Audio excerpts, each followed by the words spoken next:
আমার মন বসে না শহরে, ইট পাথরে এই ঘরে, তাই তো এলাম গ্রামে, তাই তো এলাম গ্রামে। ছোটবেলা আমরা এরকম করে বল টল খেলে বৃষ্টির ভিতরে, দেন বৃষ্টি পড়তেছে করি করি বল খেলে দেলা করে সবাই সবাই পুকুরে কিংবা এই বন্যার পানিতে এইভাবে ডুব দিতাম আর কি, গোসল করতাম। তো ছোটোবেলার জীবন আর ফিরে পাওয়া যাবে না, যতই আপনি ইয়ে করেন ছোটোবেলায় আপনি জীবনে ফেরত যেতে পারবেন না। তো এটা দেখে আফসোস আর কি, আফসোস করেও লাভ নেই।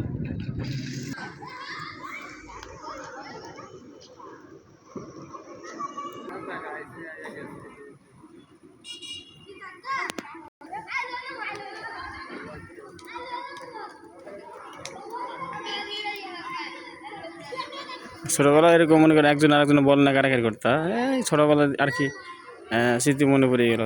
তো যে যেখান থেকে আমার ভিডিও দেখতেছেন, ভিডিওতে লাইক কমেন্ট শেয়ার সাবস্ক্রাইব অবশ্যই করবেন। সবাইকে ধন্যবাদ। আসসালামু আলাইকুম, আল্লাহ হাফেজ।